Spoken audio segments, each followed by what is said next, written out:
Kanisa la Mlima wa Moto kwa ushirikiano na mchungaji kiongozi Mheshimiwa Daktari Gertrude Rwakatare wanakuletea kipindi ukipendacho cha Saa ya Faraja.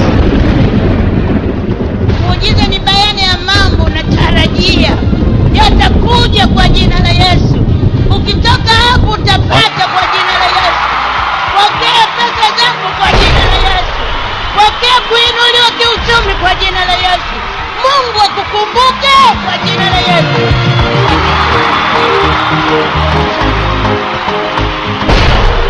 Huu ni wakati wako wa kufunguliwa na pingu ulizofungwa. Je, umefungwa na pingu za mapepo ama pingu za magonjwa? Huu ni wakati wako wa kufunguliwa. Baba, katika jina la Yesu Kristo, shuka Roho Mtakatifu, shuka Mungu wa mbinguni. Na hii ni nusu saa ya faraja na mchungaji kiongozi Mheshimiwa Daktari Gertrude Rwakatare.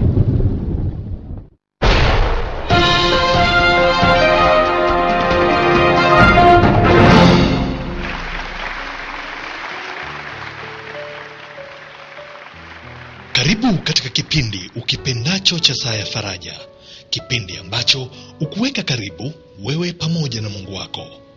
Wiki iliyopita kanisani Mlima wa Moto, licha ya ibada nzuri ya uponyaji na maombezi, lakini mchungaji kiongozi mbeba maono wa kanisa la Mlima wa Moto, wiki iliyopita Mungu alimfunulia maono ya kueneza Injili, ili lile neno lipate kutimia, kama katika Marko Mtakatifu sura ya 16 mstari wa 14 hadi wa 18, ambapo Yesu yeye mwenyewe alipofufuka anawaagiza wanafunzi wake kwenda ulimwenguni kote kuhubiri Injili kwa kila kiumbe, na anasema aaminie na kubatizwa ataokoka, asiamini atahukumiwa. Kisha anaendelea, na ishara hizi zitafuatana nao waaminio, kwa jina langu watatoa pepo, watasema kwa lugha mpya, watashika nyoka, hata wakinywa kitu cha kuafisha hakitawadhuru kabisa. Wataweka mikono yao juu ya wagonjwa, nao watapata afya. Leo dunia inahangaika, lakini mbeba maono wa kanisa la Mlima wa Moto Mikocheni B, mchungaji kiongozi Mheshimiwa Daktari Gertrude Rwakatare anakukaribisha nawe pia Jumapili hii, ili kwa maelfu tuweze kueneza Injili. Watu mbalimbali walijitokeza Jumapili iliyopita kuwataja mmoja mmoja, na ahadi zao tunaweza kumaliza labda lisali zima hapa katika muda huu kiduchu wa Saa ya Faraja. Lakini ndugu yangu, nikualike wiki hii Jumapili, kwani yawezekana ni nafasi yako ya pekee ambayo Mungu anataka kukutumia kueneza Injili. Haleluya! Unajua tunalo agizo kutoka kwa Bwana, enendeni ulimwenguni mote mkahubiri Injili, mkawafanye wote kuwa wanafunzi wangu. Nani anaweza kwenda dunia mzima hapa? Lakini kwa kuchangia kujenga makanisa, kuhubiri Injili kwa wachungaji wetu, unachangia, unatekeleza agizo la Mungu. Lakini nisikunyime uondo huu. Ebu sasa pata neno zuri la Mungu kutoka kwa mpako mafuta wa Bwana, alafu kisha tutashuhudia ahadi ya Mungu kwetu hapa hapa katika Saa ya Faraja. Hagai 1, soma 2 mpaka mwisho ukiweza nyumbani.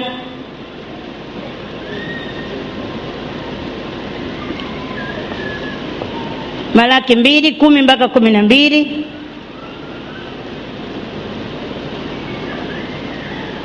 Kumbukumbu 28:47 mpaka 48. Luka sura ya 13 utasoma yote. Mwanzo 38 mstari wa 8 kuendelea. Taona adhabu aliyopata Anoni mtoto wa Yuda alipokataa kuzaa na mke wa kaka yake.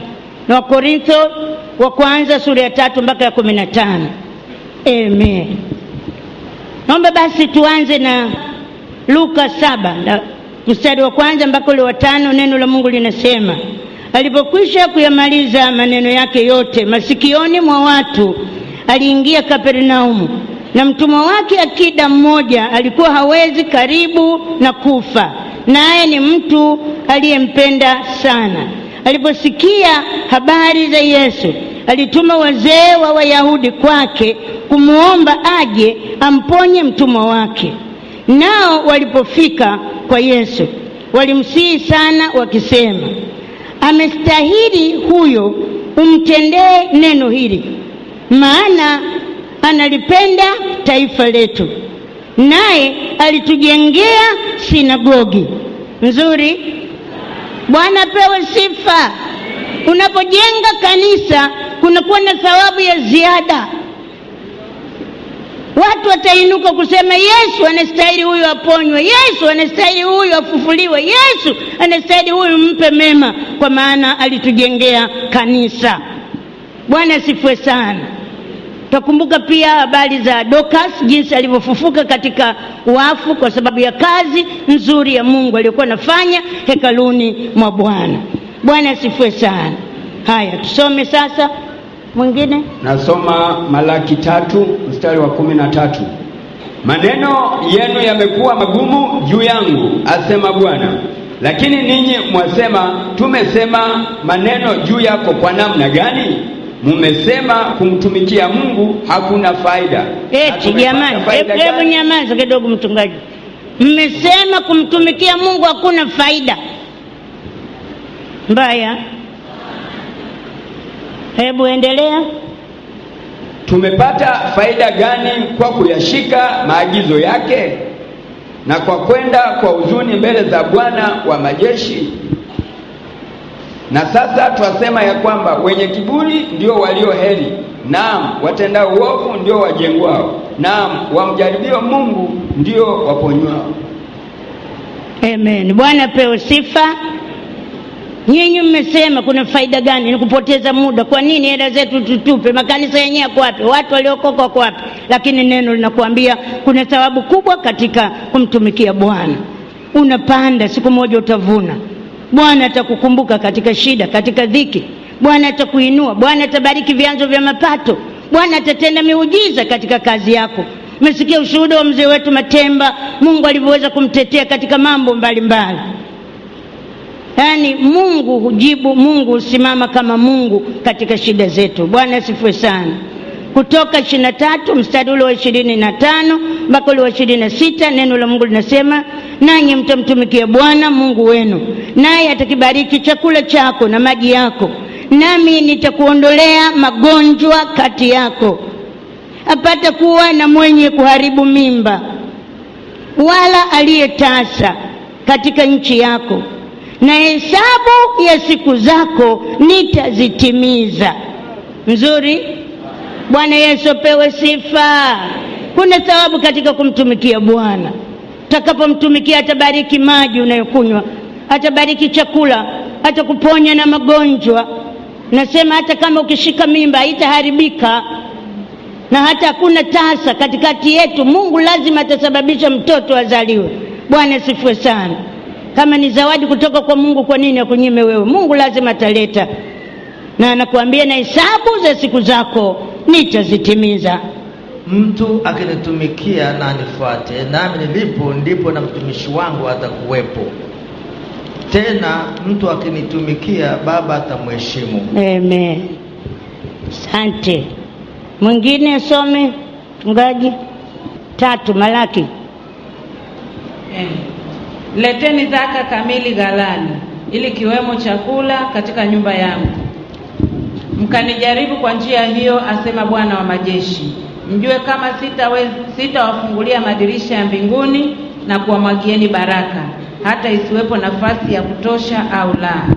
Nami kwa ajili yenu nitamkemea yeye alaye, wala hata haribu mazao ya ardhi yenu, wala mzabibu wenu hautapukutisha matunda yake kabla ya wakati wake katika mashamba, asema Bwana wa majeshi. Amen. Tusome tena ile wa Korintho wa kwanza sura ile ya 3 mstari wa 15. Neno la Mungu linasema, ndaanza mstari wa 13 mpaka 15. Maana siku ile itadhihirisha, kwa kuwa yafunuliwa katika moto, na ule moto wenyewe utaijaribu kazi ya kila mtu ni ya namna gani. Kazi ya mtu aliyoijenga juu yake ikikaa atapata thawabu, kazi ya mtu ikiteketea atapata hasara, ila yeye mwenyewe ataokolewa, lakini ni kwa moto tu. Bwana apewe sifa. Kuna thawabu katika kumtumikia Bwana. Siku ile kazi yako itapimwa kwenye moto, na ile kazi kama ikipita, basi utakuwa umepata thawabu. Lakini kazi yako kama ikiteketea, kwa sababu ulikuwa ufanyi kwa moyo, ulikuwa ufurahii, ulikuwa huna raha, wakisema unachukia, basi unabania, una hela lakini unabania. Mungu naye anasema siku ile wewe utapona kwa moto. Ile taji wenzako wanavyopewa na thawabu, wewe utapata. Some mwisho kabisa 38 Mwanzo kuanzia mstari ule wa 6. Yuda akamuoza mke Eri, mzaliwa wake wa kwanza, na jina lake huyo mke ni Tamari. Naye Eri mzaliwa wa kwanza wa Yuda alikuwa mbaya machoni pa Bwana, na Bwana akamuua. Yuda akamwambia Onani, uingie kwa mke wa nduguyo ukamuoe, ukamwinulie nduguyo uzao. Onani alijua ya kwamba huo uzao hautakuwa wake. Ikawa alipoingia kwa mke wa nduguye, akamwagia chini asimpe nduguye uzao. Neno hili alilolifanya likawa baya machoni pa Bwana, basi akamuua yeye naye. Mbaya. Bwana Yesu apewe sifa. Hapa tunaona lengo la Bwana ni kuendeleza uzao. Lengo la Bwana ni kuendeleza watoto waendelee kuzaliwa, na ametupa jukumu hili sisi, na anasema kila mtu ana nguvu ya kuweza kuleta watu kwa Yesu, kwa njia ya maombi, kwa njia ya kwenda, au hata kwa njia ya pesa zako kama tulivyofanya hapa. Huyu Onani alisema hakuna faida, uzao utakuwa sio wangu, kwa nini nifanye? Nimtajirishe mtu, nimfaidishe mtu. Kumbe Mungu akakasirika, maana si kwamba unamfaidia mtu, lakini ili ukoo unaendelea. Lengo la Mungu, mlima wa moto uendelee. Ukoo wa mlima wa moto usiishie hapo, uende Bunju, uende Yombo, uende Mbagala. Ukoo wa mlima wa moto uendelee. Bwana asifiwe sana. Tukimaliza Dar es Salaam tuende mikoani, tushike hata miji mikubwa 5. Bwana pewe sifa. Tukitoka hapo twende hata kwenye wilaya kadhaa. Tujitahidi na tutaweza, Bwana atatuwezesha. Usiseme kuna faida gani? Kwani mimi napata nini? Kwani mimi ndasali huko? Hutasali wewe, lakini thawabu itaonekana kule mbinguni. Bwana sifiwe sana. Usimwage mbegu nje. Yule akasema mimi ndapata nini? Hakuna shida, mimi naacha. Watanifanyaje kwanza? Mimi ndadanganya, nafanya lakini kumbe sifanyi. Akamwaga mbegu nje, ukoo haukuendelea tena. Mungu akampiga akamuua.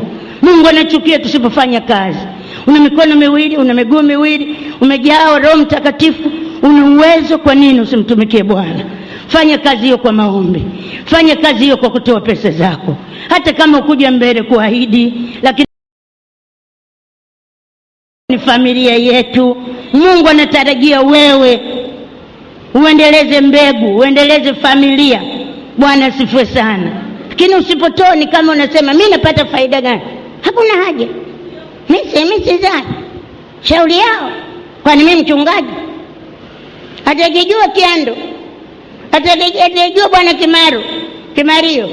Mbaya. Tunataka tuende kazini. Watu wameiva tayari kwa kazi ya Mungu. Wako wakina Deo wako tayari kwenda kazini. Wako wakina Mwakibete wako tayari kwenda kazini. Wako wakina Mbunda wako tayari kwenda kazini. Tuna vijana wengi wameiva tayari kwa kazi ya Mungu. Twendeni tukafanye kazi ya Bwana, na Bwana atawabariki. Je, wewe uko tayari kushiriki baraka hizi za kueneza Injili? Fika kanisani Mlima wa Moto Jumapili hii, au piga namba za simu 0715 524 441 au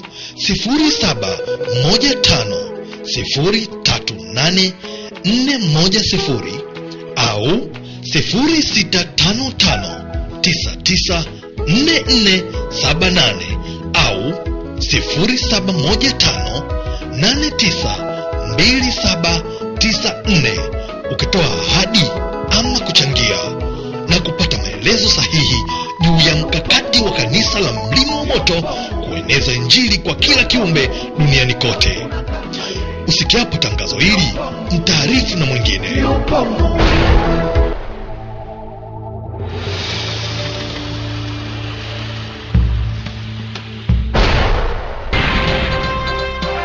Na hii ni habari njema ya wokovu. Kanisa la Mlima wa Moto Mikocheni B Assemblies of God kwa mchungaji kiongozi Mheshimiwa Mama Gertrude Rwakatare, wiki hii wanakuletea ibada nzuri za uponyaji na matendo makuu kwa wiki nzima. Jumatatu ni ibada ya uponyaji na maombezi. Baba, katika jina la Yesu Kristo, ninang'oa roho ya uharibifu. Jumatano ni ibada ya uponyaji na maombezi. Wafariji walioumizwa, wafariji waliovunjwa miguu, waliopigwa mapembe. Mungu wafariji. Mungu, katika jina la Yesu, kutana na haja zao, kutana na shida zao. Na Ijumaa ni katika mkesha mkubwa wa maombezi ya kufutiwa madeni. Je, wewe upo kwenye kifungo cha madeni? Fika katika ibada za Mlima wa Moto Assemblies of God Mikocheni B na Mungu atatenda muujiza wako.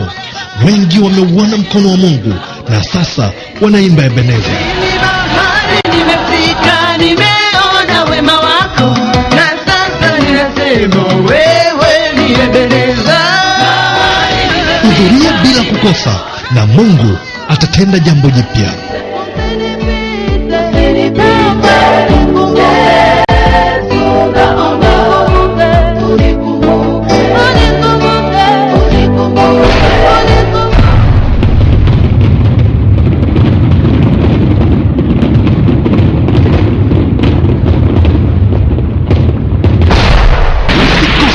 Jumapili hii njoo nawe upokee baraka zako, baraka za uingiapo na utokapo, baraka za kazi, baraka katika ndoa yako, na Mungu atatenda jambo jipya kupitia maombi ya mtumishi wa Mungu mchungaji kiongozi Dr. Gertrude Rwakatare. Mpendwa, napenda kukukaribisha rasmi. Mahali hapa ni Mlima wa Moto usiozimika, mahali ambapo hakika mtu akifika magonjwa yote yanaunguzwa na moto wa Mungu. Mlima wa mabadiliko ni hapa. Wazazi wameshindwa kukubadilisha, wengine wamefungwa jela, wameshindwa kubadilika, lakini utakapokuja Mlima wa Moto usiozimika, hakika utaona mabadiliko, utaona mabadiliko, utaona mpenyo, utaona hakika Mungu anafungua milango mbele yako, mambo yako yanakunyoka. Njoo wewe uliyekawia kupata mtoto. Njoo wewe unayetafuta kazi bila mafanikio. Njoo wewe uliyekawia kuolewa. Njoo wewe usiyepandishwa cheo. Njoo wewe mwenye magonjwa sugu, ili kupitia maombi ya watumishi wa Mungu upate kufunguliwa na kupona kwa jina la Yesu Kristo. Usikose ibada Jumapili hii, itaanza saa 3 kamili. Kutakuwa na kwaya tofauti kuhudumia katika ibada hii maalum kwako. Usikiapo tangazo hili, mtaarifu na mwingine.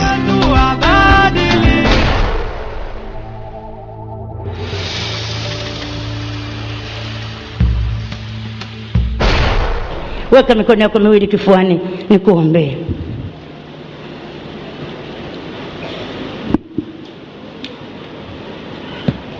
Mungu, mdundo wa moyo wako ni watu waokolewe. Mdundo wa moyo wako ni kanisa liendelee mbele. Mdundo wa moyo wako ni kuona Injili inahubiriwa kwa kila kiumbe.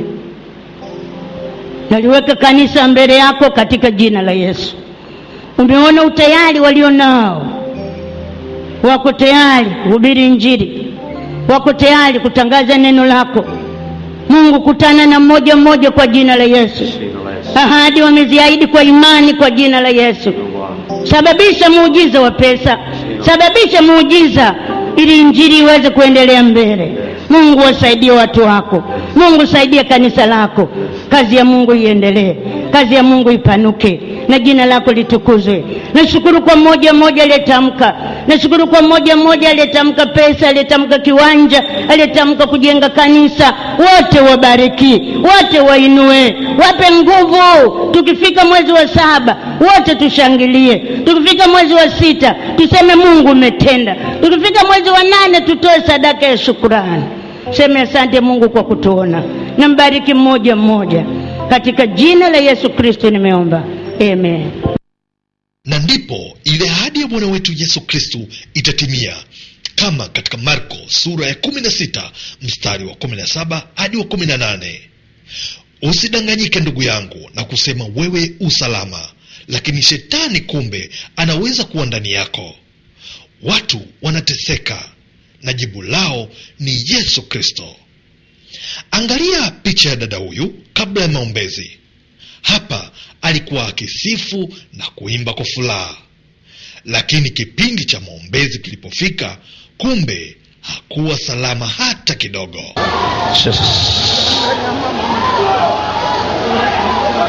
Funguka! Funguka! Nguvu za Bwana ziko hapa. Mweka hapa chini.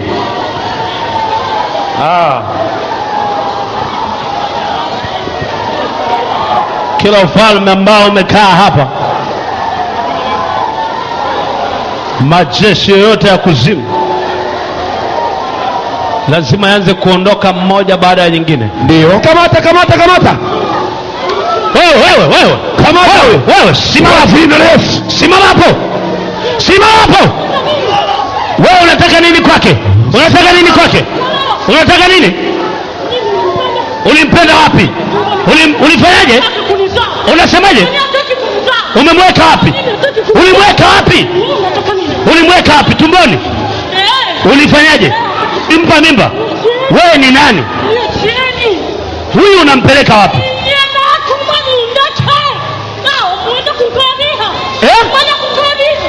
Nini? Wewe unataka huyu akuzae? Sasa sikia, mwisho wenu umefika. Mwisho umefika.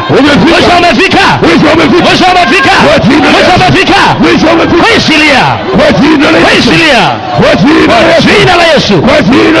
Anaolewa ndoa ya Kikristo kwa jina la Yesu. Haya, ondoka na usirudi tena. Kwa jina la Yesu.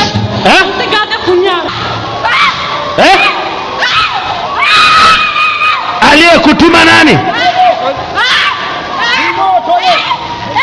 Moto kupale. Moto kwashe.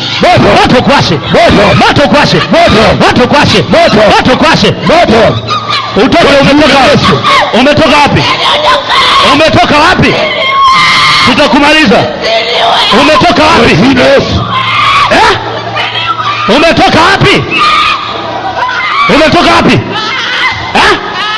Umetoka wapi? Tunakumaliza. Umetoka wapi? Nani kakutuma humu?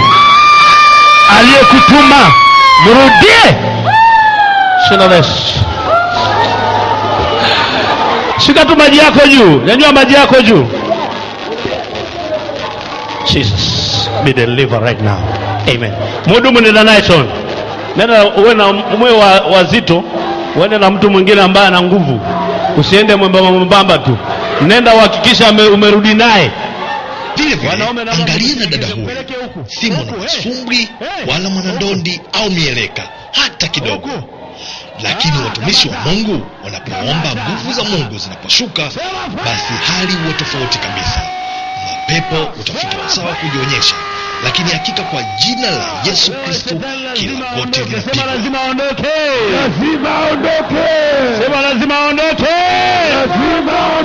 Kwa jina la Yesu. Nyanyua maji yako juu. Usikose Jumapili kanisani Mlima wa Moto, kwani katika nusu saa hii haitoshi kabisa kwa kueleza yote yanayotokea kanisani Mlima wa Moto, kwa mbeba maono mpako mafuta wa Bwana, mchungaji kiongozi Mheshimiwa Daktari Gertrude Rwakatare. Na hii ni habari njema ya wokovu. Kanisa la Mlima wa Moto Mikocheni B Assemblies of God, kwa mchungaji kiongozi Mheshimiwa Mama Gertrude Rwakatare, wiki hii wanakuletea ibada nzuri za uponyaji na matendo makuu kwa wiki nzima. Jumatatu ni ibada ya uponyaji na maombezi.